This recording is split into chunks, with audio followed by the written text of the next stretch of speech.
parler des entités décédées, les personnes décédées, comment faire un passage d'âme. Pourquoi je vous parle aujourd'hui de ça en tant que médium? Je pense que souvent, des personnes décédées viennent me voir. Et je souhaitais utiliser cela parce que c'est hyper important de pouvoir parler de ça de façon libre.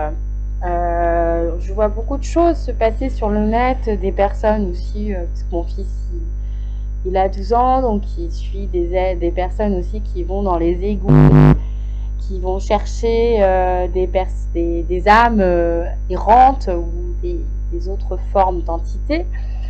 Et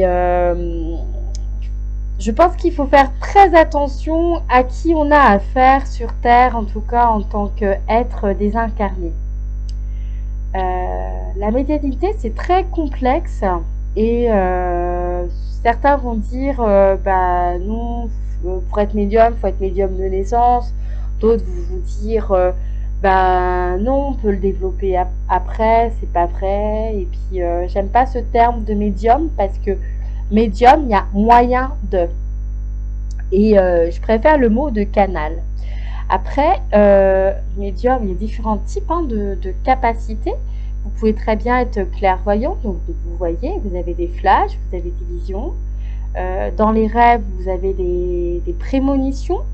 Vous pouvez être clairaudient, donc vous entendez des voix, vous captez aussi vos guides, donc vous êtes clairaudient. Vous pouvez être aussi juste canal, et l'info passe aussi par le ciel.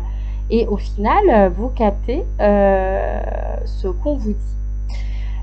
Vous pouvez aussi être sensible, c'est-à-dire, j'ai pas le terme là, mais en fait, en gros, vous ressentez au niveau de votre corps éthérique des choses. Par exemple, vous pouvez sentir des frissons, des fois apparaître, c'est comme s'il y avait quelque chose d'important qui se passait, ou vos chakras chauffent. Par exemple, votre cœur, quand vous faites une prise de conscience, vous sentez votre cœur chauffer. Donc ça veut dire que c'est ok.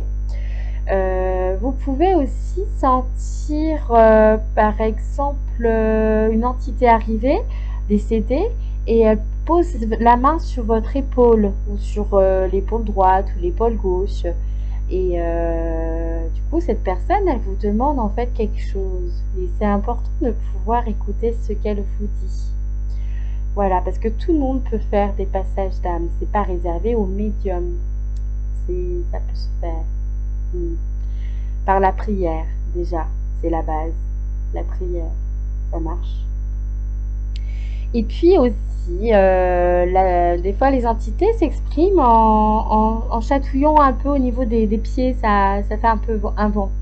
Alors, en fait, il faut faire la différence entre une entité qui vient d'arriver, enfin, qui vient de décéder, qui est présente au bout de 3 à 5 jours, parce qu'au départ, quand la personne est décédée, il faut que son corps se remette en place éthériquement, astralement. Et après, en fait, elle est présente. Donc, soit elle part directement dans l'au-delà, ou autrement, elle est présente et elle a besoin d'un temps pour partir. Parce que, si c'est une personne en fait, qui est attachée à la matière, ce sera très difficile d'aller vers le passage. Si elle a des choses à dire avec ses proches ou qu'elle pense qu'il faut qu'elle s'occupe de ses proches, elle aura du mal à partir.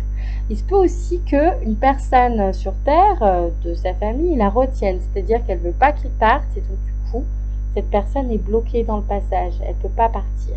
Elle est entre deux mondes, donc elle n'est pas à l'aise. Donc le passage se fera déjà parce que si un jour vous êtes confronté à ça, c'est d'écrire les messages de la personne pour l'autre, et la personne peut entendre ou pas. Et autrement, quand vous avez écrit les messages, ce qui est essentiel aussi, c'est de pouvoir allumer une petite bougie en demandant à l'univers d'être bien présent dans la bougie. Vous pouvez allumer un peu d'encens, pareil, en demandant d'être présent. Moi, ce que je fais sur l'encens, je fais toujours un signe de croix, 3 fois, pour vraiment être avec l'univers, en conscience. Voilà, je bénis, en fait, tout simplement, je bénis cet encens. Et je lui demande, voilà, de se relier avec moi, l'univers, pour ce travail. Donc, vous pouvez prier comme vous le faites, mais avec votre cœur, votre pensée. Voilà, toi, je t'ai reconnu, chère entité. Je te vois bien présent là. Tu peux aussi partir, si tu le souhaites, vers la lumière. Et vous imaginez une sorte de tunnel lumineux sur votre mur, blanc ou qu'importe, et puis c'est ouvert. Et là, la personne, elle va partir. Après, vous refermez bien sûr cette porte. Certains, pour le passage, vont imaginer qu'il y a un escalier blanc qui part, comme ça, tout qui tourne, et puis l'entité, elle part comme ça. Puis d'autres vont imaginer, je sais pas, un tunnel. Il y en a qui prennent les entités, qui les mettent dans un tube et qui les ramènent vers la lumière. Bon, bah c'est une chose, hein.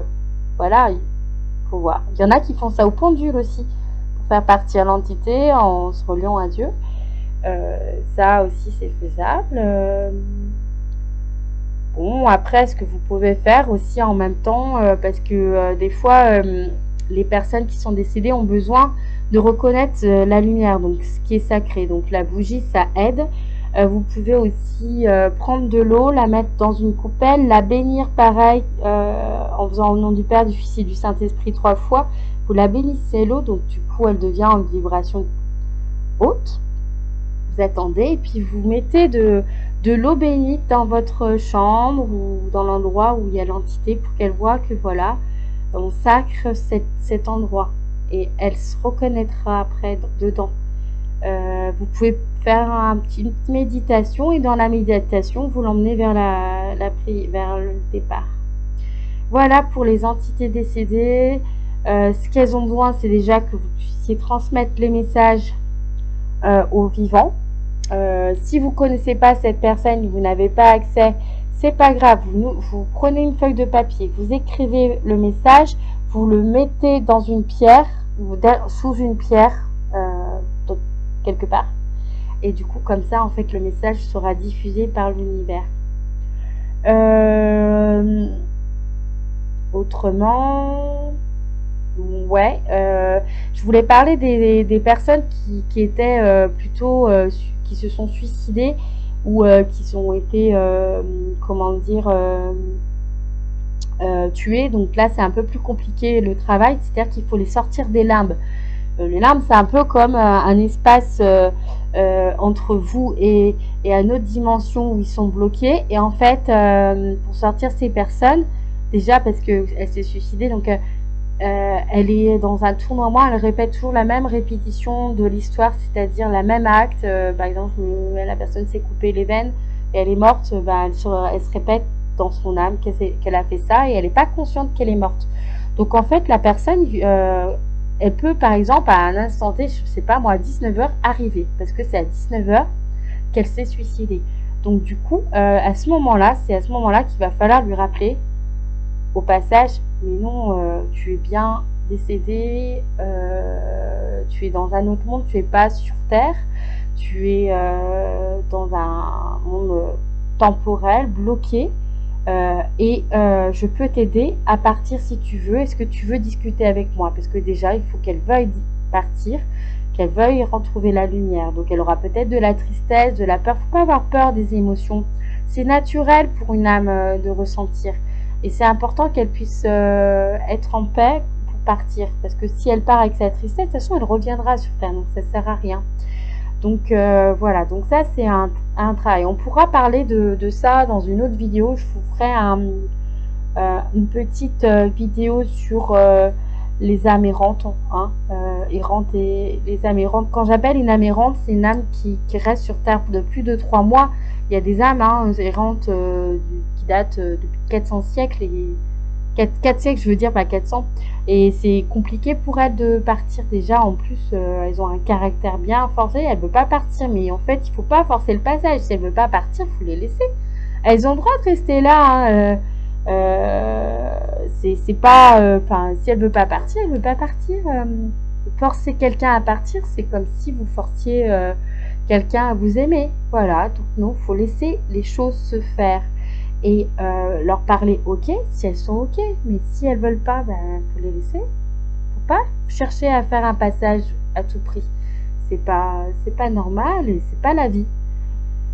Voilà, et ben sur ce, je vous souhaite une belle soirée et je vous dis à bientôt. Ciao!